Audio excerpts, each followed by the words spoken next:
എല്ലാ കൂട്ടുകാർക്കും നല്ലൊരു രാത്രി ആശംസിച്ചുകൊണ്ട് മാമ്പഴത്തിന്റെ പുതിയ വീട്ടിലേക്ക് സ്വാഗതം. നമുക്ക് നേരെ ഗീതുവിന്റെ ഗോവിന്ദന്റെ ഒക്കെ നാളത്തെ ഒരു അടിപൊളി പ്രമോ വിശേഷത്തിലേക്ക് അങ്ങോട്ട് പോയാലോ.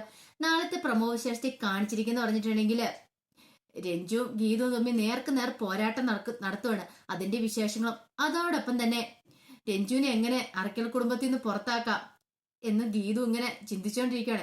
ഏത് വിധേന അവളെ പുറത്താക്കിയേ പറ്റുള്ളൂ, അല്ലെങ്കിൽ ചിലപ്പോൾ തനിക്ക് തന്റെ കണ്ണേട്ടന് നഷ്ടമാവുന്നൊരു ചിന്തയൊക്കെ ഗീതുവിന്റെ ഉള്ളിൽ ഉണ്ടാവുന്നുണ്ട്. അതിന് വേണ്ടിയിട്ട് ഗീതു കുറെ കാര്യങ്ങളൊക്കെ ചെയ്യുന്നുണ്ട്. അതൊക്കെയാണ് നാളത്തെ പ്രൊമോ വിശേഷം നമ്മൾ കാണാൻ പോകുന്നു പറഞ്ഞിട്ടുണ്ടെങ്കിൽ. ഇന്ന് തന്നെ നമ്മൾ അവസാനം കണ്ടേന്ന് പറഞ്ഞിട്ടുണ്ടെങ്കിൽ വിജയലക്ഷ്മി ഗോവിന്ദനെ ഫോൺ ചെയ്യുന്നു. ഈ സമയത്ത് രഞ്ജുവും ഗോവിന്ദന്റെ അരികിലുണ്ടായിരുന്നു.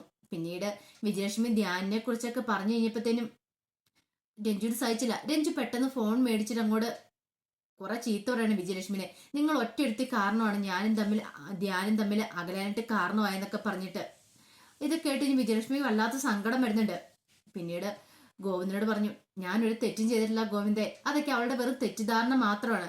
ഞാനും ധ്യാനും അവളും തമ്മിൽ തെറ്റിപ്പിരിയാനായിട്ട് ഒന്നും ചെയ്തിട്ടില്ലെന്നൊക്കെ പറയാണ്. പക്ഷെ ഇതൊന്നും വിശ്വസിക്കാനായിട്ട് രഞ്ജു തയ്യാറായിരുന്നില്ല. അവസാനം ഗോവിന്ദനോട് പറഞ്ഞു, എനിക്ക് നിന്നെ ഒന്ന് കാണണം, എനിക്ക് നിന്നോട് നേരിട്ട് കുറച്ച് കാര്യങ്ങളൊക്കെ സംസാരിക്കാനുണ്ടെന്ന് പറയുവാണ്. രഞ്ജു അടുത്തുള്ളപ്പോൾ സംസാരിക്കാൻ പറ്റാത്ത കാര്യങ്ങളായിരിക്കും, അതുകൊണ്ടായിരിക്കും വിജയലക്ഷ്മി ഗോവിന്ദനെ നേരിട്ട് കാണണമെന്ന് പറഞ്ഞേ. പക്ഷെ ഗോവിന്ദ് പറഞ്ഞു, എനിക്ക് നിങ്ങളെ കാണണ്ട, എനിക്ക് നിങ്ങളോട് കൂടുതലൊന്നും സംസാരിക്കാനില്ല എന്ന് പറയാണ്. ഇപ്പോഴീ പറഞ്ഞൊക്കെ മതി, ഇന്ന് പകല് കണ്ടായിരുന്നല്ലോ, അത്രയൊക്കെ മതി, ഇനി എപ്പോഴും നിങ്ങളെ കാണണ്ട ഒരാവശ്യം എനിക്കില്ല എന്ന് പറയാണ്. വിജയലക്ഷ്മി പറഞ്ഞു, അതല്ല ഗോവിന്ദേ, എനിക്ക് സീരിയസ് ആയിട്ട് കുറച്ച് കാര്യങ്ങൾ സംസാരിക്കുകയാണെന്ന് പറയാം. എന്ത് സീരിയസ് ആണെങ്കിലും കുഴപ്പമില്ല, എനിക്ക് നിങ്ങളെ കാണണ്ടെന്ന് പറഞ്ഞാൽ പിന്നെ കാണണ്ടെന്ന് അതിനർത്ഥം എന്ന് പറഞ്ഞിട്ട് ഗോവിന്ദ് കോള് കട്ട് ചെയ്യാണ്. പിന്നീട് രഞ്ജു ചോദിച്ചു, അതെന്താ ഗോവിന്ദേട്ട അങ്ങനെ ചോദിച്ചേ? പറയാൻ മേലായിരുന്നോ, എന്തേലും കാര്യമെന്ന് അറിയാലോ, എന്ത് കാര്യത്തിനും വിളിക്കുന്നറിയാം. ഗോവിന്ദേട്ടന് പോകാൻ മേലായിരുന്നു ചോദിക്കണം. പിന്നെ അവിടെ ചെന്നിട്ട് എന്ത് പറയാനാ, അവരൊന്നും പറയാനൊന്നും പോകുന്നില്ല, അതൊക്കെ വെറും അവരുടെ നമ്പറല്ലേ, നമ്മളെ തമ്മില് അടുപ്പിക്കാനായിട്ട് അവരുടെ അടുത്തേക്ക്. അതിൻ്റെ ഒന്നും ആവശ്യമില്ല രഞ്ജു എന്ന് പറയാണ്. വെറുതെ എന്തിനാ വേണ്ടാത്തടത്തോടെ തല വെച്ച് കൊടുക്കണേന്നൊക്കെ പറയാണ്. ഇതിനുശേഷം ഫോൺ വെച്ചും വിജയലക്ഷ്മി ഭയങ്കര സങ്കടപ്പെട്ടിരിക്കുകയാണ്. വിജയലക്ഷ്മിക്ക് എന്ത് ചെയ്യണമെന്ന് അറിയത്തില്ല. രഞ്ജു അവിടെ ഉള്ളത്തോളം എന്തോ അറക്കൽ കുടുംബത്തില് എത്ര ദിവസം ഉണ്ടോ അത്രയും ദിവസം രഞ്ജുവിന്റെ ജീവൻ അപകടത്തിലായിരിക്കും. രഞ്ജുവിനെ എത്രയും പെട്ടെന്ന് അവിടുന്ന് പുറത്തു കടത്തണം, എങ്കിൽ മാത്രം അവളുടെ ജീവൻ രക്ഷിക്കാൻ പറ്റുള്ളൂ. പിന്നീട് വിജയലക്ഷ്മി മുറിയിലേക്ക് പോയിട്ട് രഞ്ജുവിന്റെ ഒരു ഫ്രെയിം ചെയ്ത ഫോട്ടോ ഉണ്ടായിരുന്നു, അതൊക്കെ എടുത്ത് വെച്ചിട്ട് പൊട്ടിക്കരയാണ്. വിജയലക്ഷ്മി സഹിക്കാൻ പറ്റുന്നില്ല. ഒരു തെറ്റിദ്ധാരണയുടെ പുറത്താണ് അവൾ തന്റെ അകന്നു പോയിരിക്കുന്നത്. പക്ഷെ ആ തെറ്റിദ്ധാരണ മാറ്റാനായിട്ട് ഇതുവരെയായിട്ട് തനിക്ക് സാധിച്ചിട്ടില്ല. അതിന് മാറ്റണമെങ്കിൽ ധ്യാനം തന്നെ വരണം. അവൻ നേരിട്ട് പറഞ്ഞാൽ മാത്രമേ അവളുടെ ധാരണകളൊക്കെ മാറുള്ളൂ. താനാണ് അവളുടെ ജീവൻ നശിപ്പിച്ചെന്നൊരു ചിന്ത അവളുടെ മനസ്സിലുള്ളത്. എന്റെ ദേവി, അതിന് നീ ഒരു വഴി കാണിച്ചു തരണമെന്നും പറഞ്ഞുകൊണ്ട് പ്രാർത്ഥിക്കുകയാണ് വിജയലക്ഷ്മി. പിന്നീട് കാണിക്കുന്ന പറഞ്ഞിട്ടുണ്ടെങ്കിൽ അവർണിക വരുന്നുണ്ട് അറക്കൽ വീട്ടിലേക്ക്. അപ്പൊ ഗീതുവിനെ കാണാൻ വേണ്ടി വരുന്നതാണ്. ഗീതുവിനെ കണ്ട് കുറച്ച് കാര്യങ്ങളൊക്കെ സംസാരിക്കാനുണ്ട്. വരുണിനെ കുറിച്ച് കുറെ സത്യങ്ങളൊക്കെ കിഷോർ കണ്ടെത്തിയായിരുന്നു. അപ്പൊ ഗീതുവിനെ ഏൽപ്പിക്കാനായിട്ട് വന്ന കുറച്ച് വീഡിയോസ് ഒക്കെ മുമ്പ് ഗീതുവിനെ കാണിക്കുകയും ചെയ്തായിരുന്നു. അപ്പൊ അതിനെക്കുറിച്ച് സംസാരിക്കാൻ വന്ന സമയത്താണ് അവിടെ രഞ്ജുവിനെ കാണുന്നത്. രഞ്ജുവിനെ കണ്ടതും അവർണികയിൽ ഒരു സംശയം ഉണ്ടായി. ഇത് അവളാണല്ലോ എന്നൊരു ചിന്ത. അന്ന് ബർത്ത്ഡേ പാർട്ടിക്ക് കണ്ടതാണല്ലോ എന്ന്. ഇവളെന്താ ഇവിടെ? പിന്നീട് ഗീതു അങ്ങ് വന്നു കഴിഞ്ഞപ്പോ ഗീതുവിനോട് ചോദിക്കുന്നുണ്ട്, ഈ പെണ്ണെന്നെ എവിടെ നിൽക്കുന്നേ? ഇത് അന്ന് ആ ബർത്ത്ഡേ പാർട്ടിക്ക് ഉണ്ടായിരുന്നല്ലേ എന്ന് ചോദിക്കണം. അതെ. അല്ല, ഇത് ഗോവിന്ദന്റെ ഫ്രണ്ടാന്ന് പറയണ. ഫ്രണ്ടോ? അപ്പൊ ഇത്രയും ദിവസമായിട്ട് പോയില്ലേന്ന് ചോദിക്കണം. എന്ത് പറയാനാ പറഞ്ഞിക, ഇതിനായിട്ടും പോയിട്ടില്ല. ഫ്രണ്ടാന്ന് പറഞ്ഞ അവളെ ഇവിടെ കയറ്റി താമസിപ്പിച്ച് വെച്ചേക്കുവാ ഗോവിന്ദേട്ടൻ. ഓഹോ, അല്ല ഫ്രണ്ട് മാത്രമാണെന്ന് ചോദിക്കണം. ഫ്രണ്ട്സ് ഒക്കെയാന്ന് പറയുന്നു, പക്ഷെ എനിക്ക് അതത്ര വിശ്വാസം വന്നിട്ടില്ല. അവർ തമ്മിൽ വേറെ എന്തൊക്കെയോ റിലേഷൻ ഉണ്ട്. ഞാനത് കണ്ടുപിടിക്കാനുള്ള ശ്രമത്തിലാന്ന് പറയാം. അവനെ പറഞ്ഞ് വിട്ടുകൊടുക്കരുത് ഒരു കാരണവശാലും. ചിലരിങ്ങനെ ഇറങ്ങിയിട്ടുണ്ട്, പെണ്ണൊരുമിട്ട എന്തെന്ന് പറഞ്ഞവൾക്ക് അവളുമാര് ചിലപ്പോ എന്താ കാണിച്ചു കൂട്ടെന്ന് പറയാൻ പറ്റില്ല. അതുപോലെ ഒരു പെണ്ണാണെങ്കിലും ഇവള് ഗോവിന്ദന്റെ തട്ടിയെടുത്ത് ഏജിങ് ഗ്രൂപ്പ് കൈക്കലാക്കാനുള്ള ശ്രമമാണെന്ന് പറയാൻ പറ്റില്ലെന്ന് പറയണേ. ഗീത പറഞ്ഞേ അങ്ങനെ ആ വഴിയില്ലാന്ന് പറയണേ. ഗോവിന്ദനോട് നല്ല അടുപ്പമുണ്ട്, അതിനർത്ഥം ഇവർക്ക് നല്ല മുൻപരിചയം ഉണ്ടെന്നാ. ആ സത്യങ്ങളൊക്കെ എത്രയും പെട്ടെന്ന് തന്നെ ഞാൻ കണ്ടെത്തോ വർണ്ണിങ്ങാന്ന് പറയണം. പറഞ്ഞ് വിട്ടുകൊടുക്കലെന്നൊക്കെ പറയണം. പിന്നീട് അവരിങ്ങനെ സംസാരിച്ചുകൊണ്ടിരിക്കുന്ന സമയത്താണ് അങ്ങോട്ട് കാഞ്ചനയും രേഖയും കൂടെ വരുന്നത്. അപ്പൊ ഇവർ രണ്ട് സംസാരിച്ചുകൊണ്ടിരിക്കുന്നത് കണ്ടു.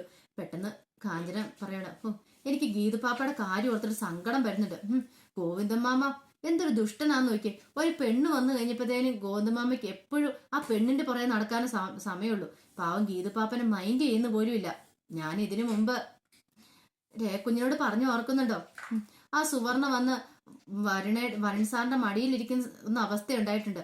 അന്നേ ഞാൻ പറഞ്ഞ ഇരുത്തേണ്ടടുത്ത് ഓരോരുത്തരേക്ക് ഇരുത്തണമെന്ന്, ഇല്ലെങ്കിൽ അവർ നമ്മുടെ തലയിൽ കയറി നിരങ്ങൂന്ന്. ഇപ്പൊ അതേ അവസ്ഥ തന്നെ ഗീതുപ്പാപ്പയ്ക്ക് ഉണ്ടായേക്കുന്നേ. ആ പെണ്ണ് വന്നു കഴിഞ്ഞപ്പോ തന്നെ ഗോവിന്ദമ്മയുടെ മനസ്സങ്ങ് മാറിയില്ലെന്ന് ചോദിക്കുകയാണ്. ഇത് ഗീത് കേട്ടു. ഗീത് പറഞ്ഞു, കാഞ്ചിനെ അതോർത്ത് ടെൻഷൻ അടിക്കണ്ട. ഞാൻ ആരെയും എന്റെ സ്ഥാനത്ത് കയറ്റിയിരുത്താനായിട്ട് ഉദ്ദേശിച്ചിട്ടില്ല. ഒരുത്തി എന്റെ സ്ഥാനത്ത് കയറിയിരിക്കില്ലെന്ന് പറയണം. എനിക്കറിയാം എന്ത് ചെയ്യണമെന്നുള്ളത്. അപ്പൊ കാഞ്ചന പറഞ്ഞു, അല്ല ഗീതുപ്പാപ്പ, ഞാൻ അത് ഉദ്ദേശിച്ചല്ല. എനിക്ക് മനസ്സിലായി കാഞ്ചന എന്താ ഉദ്ദേശിച്ചെന്നുള്ളത്. പെട്ടെന്ന് കാഞ്ചന പറഞ്ഞു, ഇതിനൊരു തിരിച്ചടി കൊടുക്കണം ഗീതുപ്പാപ്പ. ആ പെണ്ണിനെ എത്രയും പെട്ടെന്ന് ഇവിടെ നിന്ന് ഇറക്കി വിടണമെന്ന് പറയാം. പിന്നീട് രേഖ ഗീതിനോട് പറയണേ, എന്നാലും അവൾ എന്ത് ധൈര്യത്തിലാ ഇവിടെ നിൽക്കുന്നത്? അത് എത്ര ദിവസമായി, പോവാനൊരു ഉദ്ദേശമില്ല ഗീതു. ഇങ്ങനെയാണെങ്കിൽ അവൾ ഇവിടെ നിന്ന് അടിച്ചിറക്കേണ്ടി വരുമെന്ന് പറയണം. ഗീതു പറഞ്ഞു, നോക്കട്ടെ എത്രമാത്രം പോവെന്ന് നോക്കട്ടെ എന്ന് പറയാണ്. പിന്നീട് കാണിക്കുന്ന പറഞ്ഞിട്ടുണ്ടെങ്കിൽ ഗോവിന്ദ് എങ്ങനെ ഇരിക്കുവാണ്. ഗോവിന്ദ് ഇരിക്കുന്ന സമയത്ത് രാധികാമ്മ എങ്ങോട്ട് വരുന്നേ. രാധികാമ്മ, എന്ത് പറ്റി കണ്ണാ, നീ എന്താ വിഷമിച്ചിരിക്കുന്നത്? ഒന്നുമില്ലമ്മേന്ന് പറയണേ. നിനക്ക് എന്തോ ഒരു ബുദ്ധിമുട്ടുണ്ടല്ലോ. നീ പഴയ പോലെ ഒന്നുമല്ല. ഇപ്പൊ എന്നോട് അധികം ഒന്നും സംസാരിക്കാറില്ല. പണ്ടൊക്കെ ആയിരുന്നെങ്കിൽ എന്ത് കാര്യം ഉണ്ടെങ്കിലും നീ വന്ന് പറയായിരുന്നു. അല്ല, ഞാൻ ഒരു കാര്യം ചോദിച്ചോട്ടെ, ആ പെണ്ണ് നിന്റെ ഫ്രണ്ടാന്നല്ലേ പറഞ്ഞ രഞ്ജു? പക്ഷെ ഇതുവരെയായിട്ട് അവള് പോവാത്ത തന്നെ, അവൾക്ക് വീടൊന്നും ഇല്ലേന്ന് ചോദിക്കുകയാണ്. പെട്ടെന്ന് പോകുന്നു, അതെ അവള് കുറച്ചു ദിവസം എന്റെ ഗസ്റ്റ് ആയിട്ട് ഇവിടെ നിന്നോട്ടെ എന്ന് ചോദിച്ചു. അതുകൊണ്ട് ഞാൻ അനുവദിച്ച കുറച്ചു ദിവസം കഴിയുമ്പോൾ അവൾ പൊക്കോളും അമ്മയെന്ന് പറയണം. അതൊന്നും കുഴപ്പമില്ല. പക്ഷെ നീ ഒരു കാര്യം എപ്പോഴും മനസ്സിൽ വിചാരിക്കണം, നിന്റെ കല്യാണം കഴിഞ്ഞാൽ മോനെ ആ ഒരു ചിന്ത വേണം കേട്ടോ. നിനക്കിപ്പം പണ്ടത്തെ പോലെ ഇല്ല, എന്നോട് പോലും സംസാരിക്കാനുള്ള സമയമില്ല എന്ന് പറയണം. ഓ, അമ്മയ്ക്ക് വിഷമമായെന്ന് ചോദിക്കും. വിഷമമില്ല, ഞാനുള്ള കാര്യം കൂടെ പറയുന്നുള്ളൂ. ഇനിയിപ്പം കാണാൻ പോലും കിട്ടുന്നില്ലെന്ന് പറയണം. അമ്മ അങ്ങനെ വിഷമിക്കല്ലേ.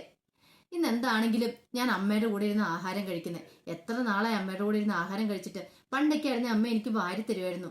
ഇപ്പൊ അമ്മയുടെ കയ്യിൽ നിന്ന് ഒരു ചോറ് കഴിക്കാനായിട്ട് കൊതിയാവുന്നുണ്ടെന്ന് പറയാണ്. അതെന്താ? ഒന്നുമില്ല അമ്മയെന്നാണ്. എന്നാ ഇന്ന് നമുക്ക് ഒരുമിച്ചിരുന്ന് ആഹാരം കഴിക്കാം എന്നൊക്കെ പറഞ്ഞ് ആശ്വസിപ്പിക്കുന്നുണ്ട് രാധികാമ്മ ഗോവിന്ദനെ. പിന്നീട് കാണിക്കുന്ന പറഞ്ഞിട്ടുണ്ടെങ്കിൽ ഗോവിന്ദ് മുറിയിലേക്ക് കയറി വന്നു കഴിയുമ്പോഴത്തേന് ഗീതു ഇങ്ങനെ തിളച്ച് നിൽക്കുകയാണ്.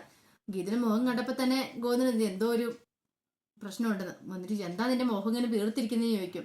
അതിന് ഗീതു മറുപടി ഒന്നും പറഞ്ഞില്ല. എന്താ കാരണം? നീ കാരണം എന്താന്ന് പറ ഗീതു എന്ന് പറയണം. ഞാൻ പറഞ്ഞാൽ ഇനിയിപ്പം കണ്ണേട്ടന് അറിയുള്ളൂ എന്ന് ചോദിക്കുകയാണ്. അല്ല, നിങ്ങളുടെ ഉദ്ദേശം എന്നാ? അവളെ കുറെ ദിവസമായല്ലോ ഇവിടെ കയറി പാർപ്പിച്ചിട്ട്, അവളെ പറഞ്ഞു വിടാൻ ഉദ്ദേശമില്ലെന്ന് ചോദിക്കുകയാണ്. ഇത് കേട്ടപ്പം ഗോവിന്ദ് പറഞ്ഞതേ, കൂടുതൽ വലിയ വലിയ കാര്യങ്ങൾ നീ ഇടപെടണ്ട.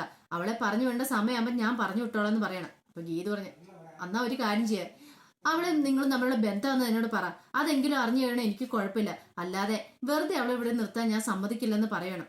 ഇത് കേട്ട് കഴിഞ്ഞപ്പോഴത്തേനും ഗോവിന്ദന് എന്തും മറുപടി പറയണമെന്ന് അറിയത്തില്ല. അപ്പൊ അതിന്റെ വിശേഷങ്ങളൊക്കെയാണ് നാളെ നമ്മൾ കാണാൻ പോകുമെന്ന് പറഞ്ഞിട്ടുണ്ടെങ്കിൽ, അതോടൊപ്പം തന്നെ വരുണിന്റെ കള്ളക്കളികളൊക്കെ പൊളിച്ചിനി വരുണിനെ അവിടെ നിന്ന് അടിച്ചിറക്കുന്നുണ്ട്. അപ്പൊ ആ വിശേഷങ്ങൾക്കായി നമുക്ക് എല്ലാവർക്കും കാത്തിരിക്കാട്ടോ. ഒരിക്കൽ കൂടി എല്ലാവർക്കും നല്ലൊരു രാത്രി ആശംസിച്ചുകൊണ്ട് നിർത്തുന്നു. നന്ദി.